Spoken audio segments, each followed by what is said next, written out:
Voici ce qui devrait se produire chaque fois que le pasteur se met à prier. Il devrait y avoir une énorme murmure qui se répandrait dans l'église. On devrait entendre il devrait se répandre toutes sortes de sons au sein de l'église. Quelle sorte de bruit? Il s'agit du bruit des gens qui parlent de ce que Dieu a fait pour eux dans le passé. Du bruit de ce que je suis le descendant d'Abraham. C'est le bruit disant que Dieu veut prendre soin de nous à l'avenir. Vous devriez entendre ce bruit chaque fois que vous entendez l'offrande se présenter. Il cherche à atteindre chaque continent avec la parole de Dieu. Le pasteur Keith Butler enseigne la parole de Dieu. Il s'y efforce et il touche le monde. Et maintenant, voici pour l'enseignement d'aujourd'hui, le pasteur Keith Butler. Vous n'êtes pas seulement une âme, vous êtes un être vivant, avec un esprit, et vous le savez. L'âme est la pensée. La volonté est le siège des émotions. Bon, revenons une fois encore à l'exemple dans Matthieu. Votre âme a besoin d'être sauvée constamment dans ce cas, parce que, pensant à ce qu'ils vous ont fait et à comment ils l'ont fait, et du fait qu'ils l'ont commis de manière permanente, souvenez-vous de ce que le Seigneur a dit à ce sujet. Il vous a dit d'aimer malgré tout ceux qui se sont servis de vous. Cela veut dire qu'ils ont eu du plaisir à le faire. Ils se sont amusés à pointer un couteau dans votre dos. D'accord? Ils ont pris du plaisir à vous faire mal. D'accord? Il a dit recevez-la avec soumission, parce que Dieu vous enverra sa parole. Et cette parole est capable de sauver vos émotions. Parce que quand vous la recevez en étant en colère, combien d'entre vous comprennent qu'ils prennent la mauvaise décision? Combien comprennent qu'ils disent quelque chose d'inapproprié sous le coup de la colère? Et combien d'entre vous savent que lorsqu'ils disent quelque chose d'inapproprié, ils mettent en marche quelque chose de manière involontaire? Dans Jacques chapitre 3, il est dit que nous mettons en mouvement la roue de la nature. Nous provoquons des choses plus graves en descendant de la montagne si nous le faisons en claquant des dents de peur. Et il est dit là au sujet de la peur, également dans l'épître de Jacques, un peu plus loin dans l'épître de Jacques, le frère de Jésus, que dit-on? Que là où il y a un conflit, il y a l'œuvre du démon. Cela donne l'occasion au démon de vous frapper en beaucoup d'autres endroits que celui-là. Vous désirez dès lors recevoir cette parole avec soumission, celle qu'il a plantée en vous, pour qu'elle puisse sauver votre âme et que vous puissiez continuer votre route sans drame. Puis-je avoir 3 Alléluia? Nous retournons maintenant dans Marc chapitre 4. Prions, Seigneur, quelqu'un a-t-il déjà compris quelque chose de tout ceci? Merci Jésus. La réponse pour la semence restée sur le côté est d'estimer cette parole, de recevoir cette parole avec humilité. C'est la réponse à la semence restée sur le côté. Maintenant, nous allons nous pencher sur le sol pierreux. Nous l'avons lu il y a 1 minute. De même, d'autres reçoivent la semence dans un sol pierreux. Quand ils entendent la parole, ils l'acceptent aussitôt avec joie.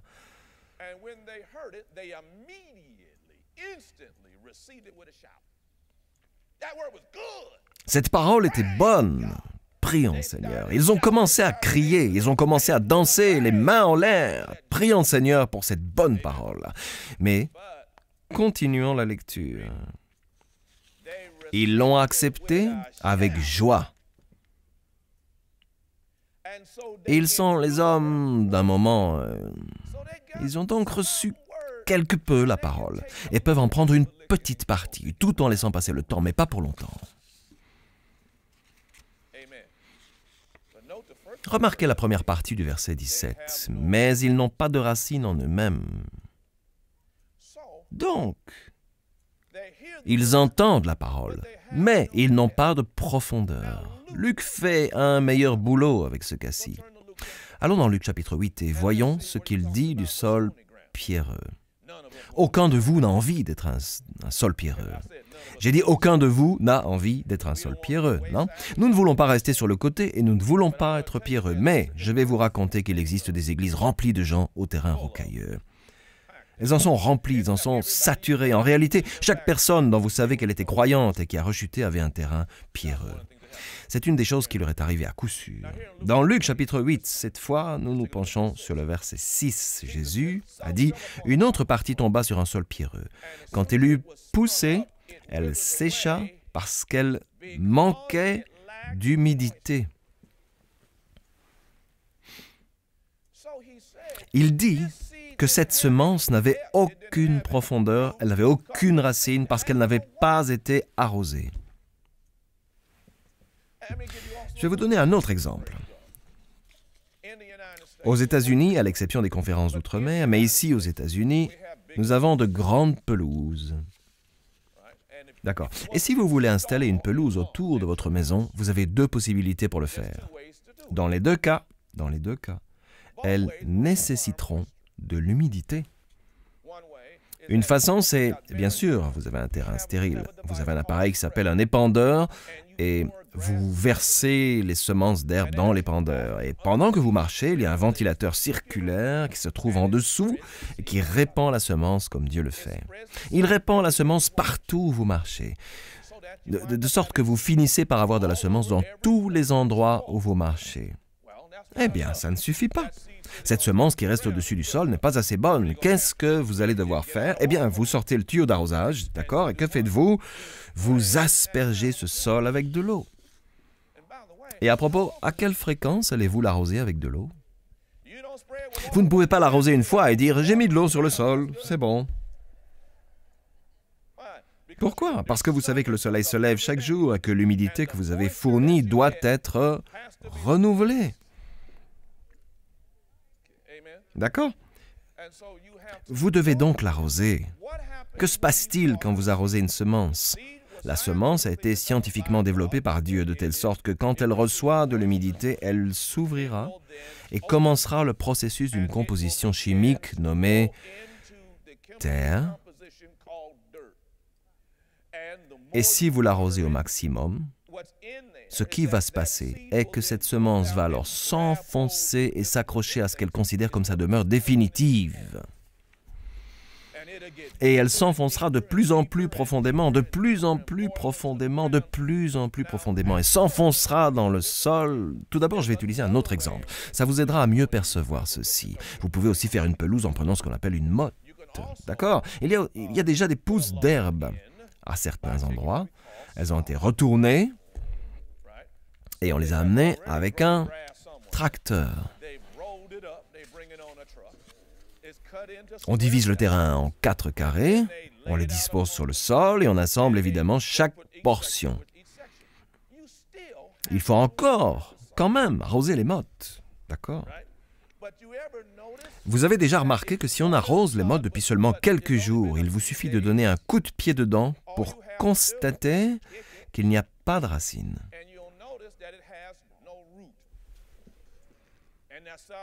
Et toutes ces mottes vont se défaire. En fait, n'importe qui peut en ramasser et s'en aller avec votre pelouse. D'accord? Après tout ce que ça vous a coûté pour le faire. Vous voyez, il se passe la même chose. Si vous l'arrosez, les racines de cette herbe pénètrent alors dans le sol. De quoi a-t-elle besoin? Elle a besoin d'eau et elle a besoin de temps. D'accord? Elle a besoin d'eau et elle a besoin de temps. Donc, si vous l'arrosez en suffisance, les racines grandiront finalement dans le sol. Et après que vous l'ayez fait pendant un certain temps, sans relâche. Et tous ceux qui travaillent au jardin savent ce que veut dire sans relâche. Si vous en prenez soin sans relâche et que vous donnez un coup de pied où se trouvait cette motte de terre, il ne se passera rien du tout.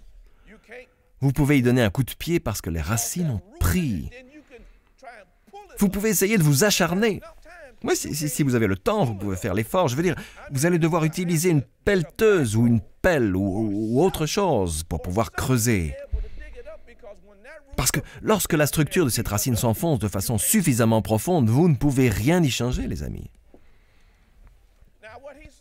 Bon, ce qu'il a dit ici est que le principal problème avec un sol pierreux est qu'ils écoutaient très bien la parole et qu'ensuite ils criaient « Oh, comme c'était bien !» mais ils ne faisaient pas ce qui était nécessaire pour développer la structure de la racine.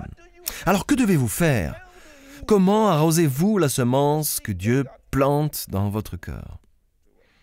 2 façons de le faire. Allez dans Jacques, plutôt dans Josué, chapitre 1. Prions le Seigneur.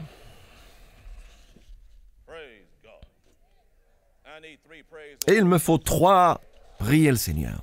Par ici. Oui, louons le Seigneur. Dieu avait un défi à relever. Le défi à relever était une promesse qu'il avait faite aux enfants d'Israël. Il l'avait faite à travers Abraham. Il va tenir cette promesse à Abraham, Isaac et Jacob. Il le raconte à Moïse. Les enfants d'Israël ont tout foutu en l'air.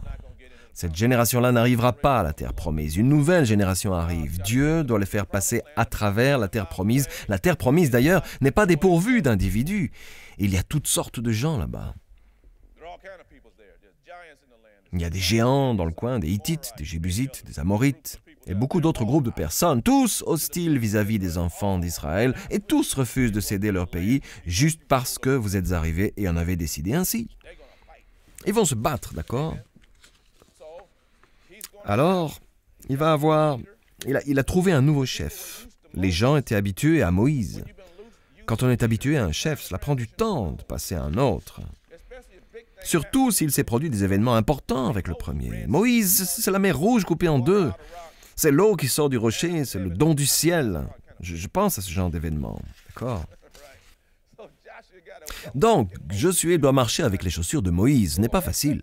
Alors le Seigneur lui a dit 2 choses. Il lui a dit avant tout, fortifie-toi et prends courage. Nous n'allons pas parler de ce point précis. Mais que lui a-t-il dit d'autre? Il lui a dit au verset 8, et je veux que vous écoutiez ce qu'il lui a dit, que ce livre de la loi, qu'est-ce que le livre de la loi? C'est la parole. Ne saviez-vous pas que Dieu avait, à travers Moïse, écrit toutes sortes de choses?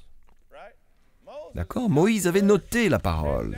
Il a dit que ce livre de la loi ne s'éloigne pas de toi.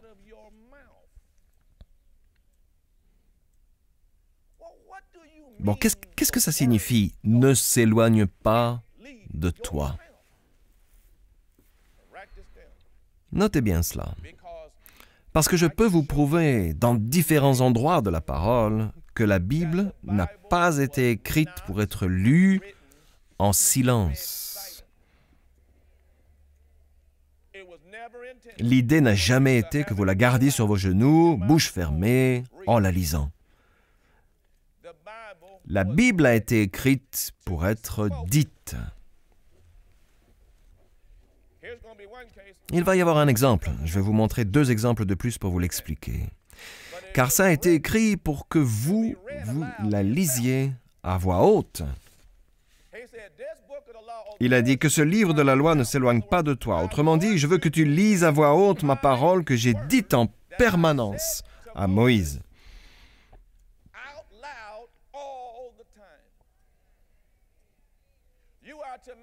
Tu dois méditer cela. Le mot méditer signifie marmonner. Le mot méditer signifie dire. Le mot méditer signifie aussi hurler. Vous devez hurler cette parole haut et fort. Notez à quelle fréquence il l'a dit, jour et nuit. Quand nous venons juste d'avoir une semence fraîche au sol, à quelle fréquence, combien de fois devons-nous l'arroser? Très souvent, pas vrai? Et il faut le faire jour et nuit, pour agir avec fidélité conformément à tout ce qui est écrit. La fin de ce verset, c'est « Car c'est alors que tu auras du succès dans tes entreprises, c'est alors que tu réussiras. » Vous voyez, ce « alors » signifie que si vous ne faites pas cela, vous ne prospérez pas et vous ne connaissez pas le succès.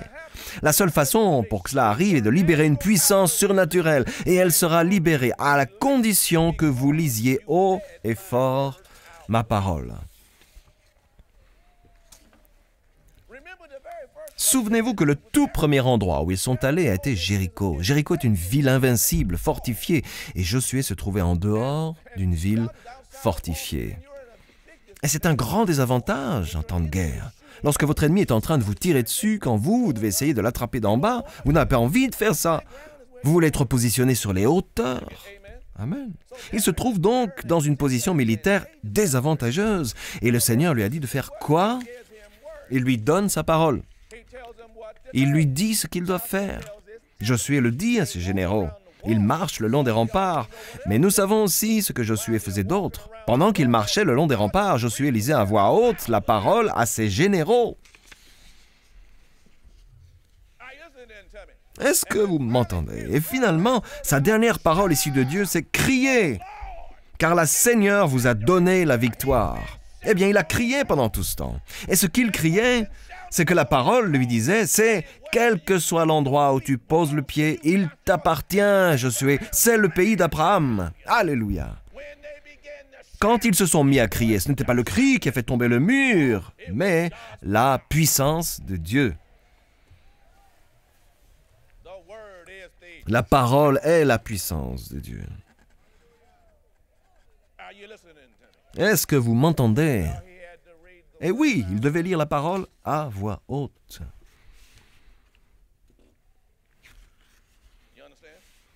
Vous comprenez? Il devait lire la parole de Dieu à voix haute. Maintenant, allons dans le livre du Deutéronome, au chapitre 26. Je vais manquer de temps. Cette montre va beaucoup trop vite. Pourquoi je n'enlève pas ce truc?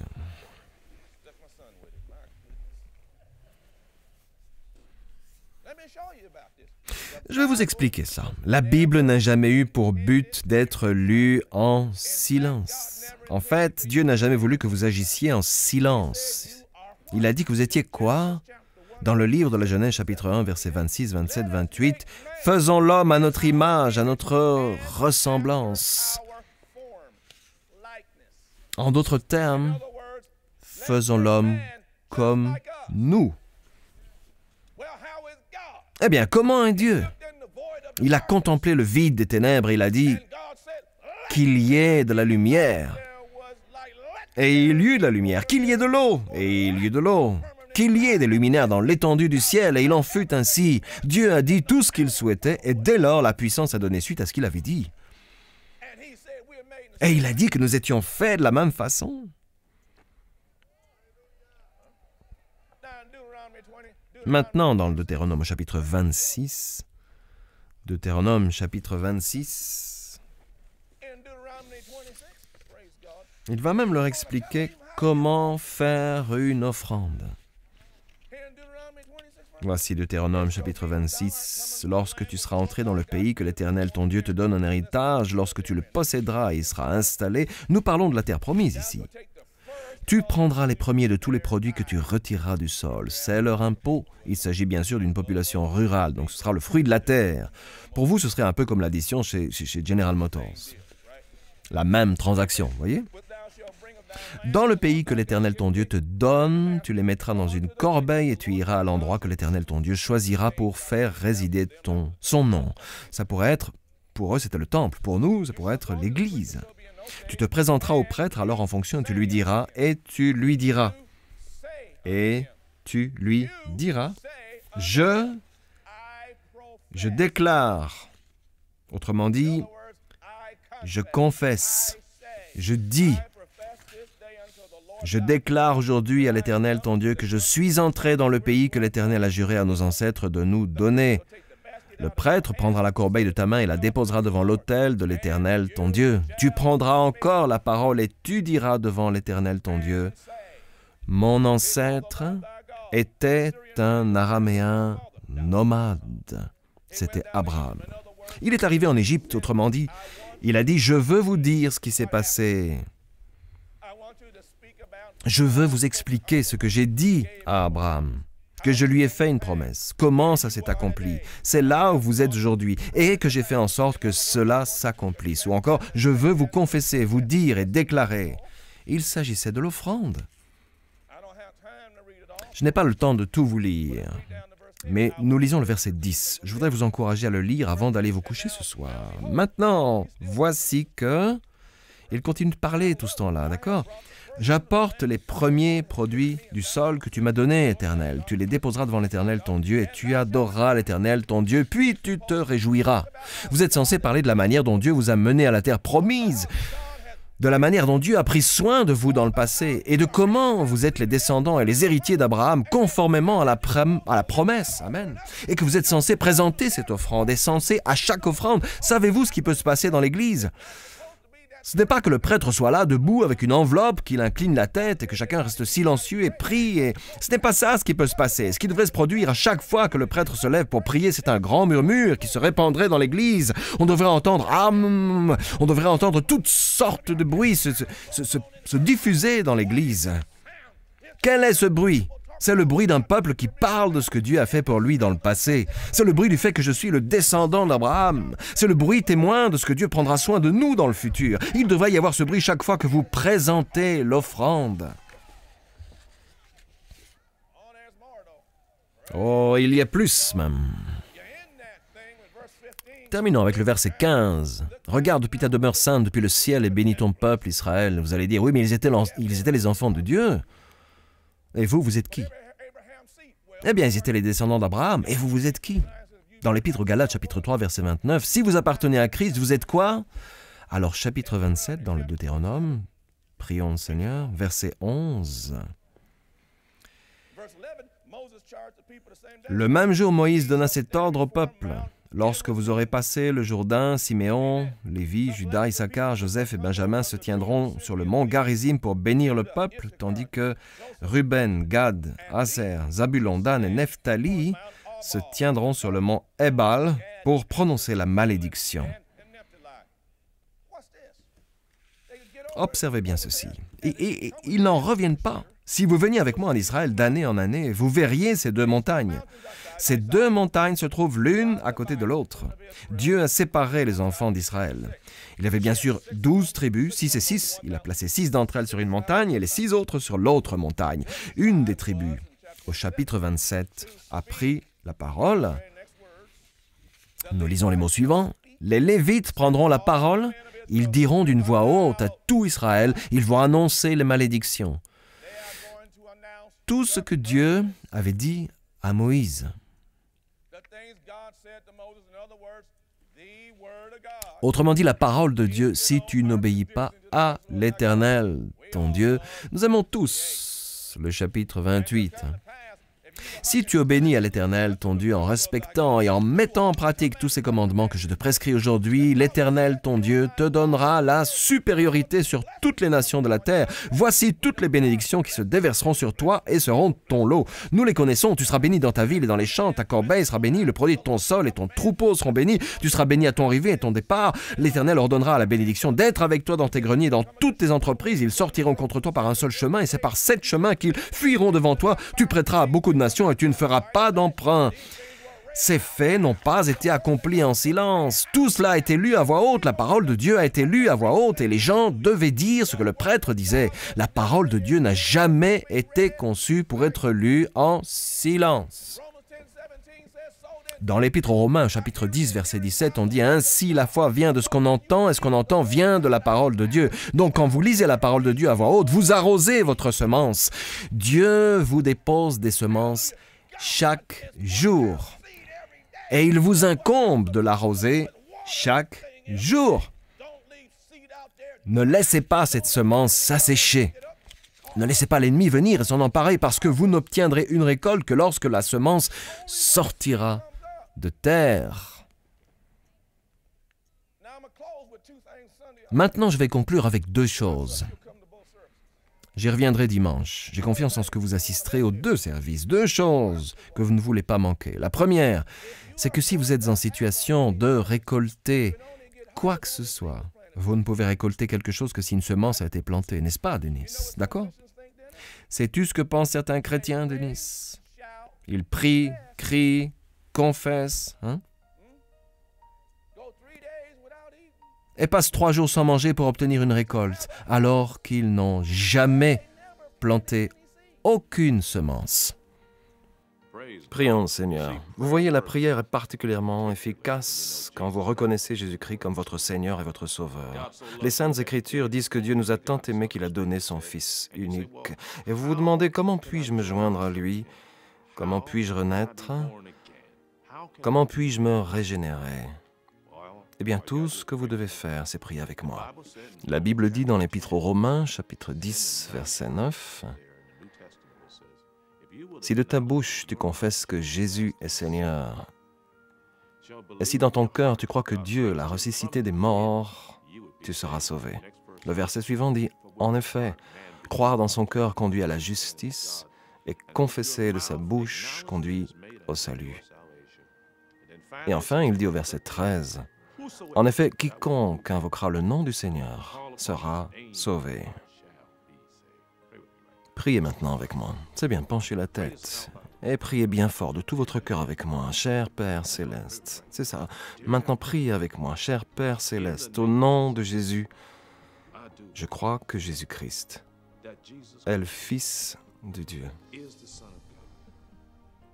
qu'il est mort pour moi sur une croix, qu'il s'est chargé de mes péchés, qu'il est allé en enfer à ma place, a accompli mon châtiment et maintenant est sorti du tombeau. Viens dans mon cœur, Seigneur Jésus. Je te reçois comme mon sauveur et le maître de ma vie. Alléluia. C'est aussi simple que ça. Et il est maintenant présent dans votre cœur. Vous allez me dire, bon, et maintenant que dois-je faire? Nous avons un ouvrage spécial que nous voulons vous faire parvenir. Il s'intitule « D'où venons-nous » Nous serons heureux de vous l'adresser. Prions le Seigneur et je vous expliquerai tout ce que vous devez savoir. Je tiens à vous féliciter, vous ne serez plus jamais la même personne au nom de Jésus. La parole de Dieu entre dans ton esprit dès lors que tu reçois Jésus comme le Seigneur et le Sauveur de ta vie. Le véritable toi, ton esprit, est régénéré.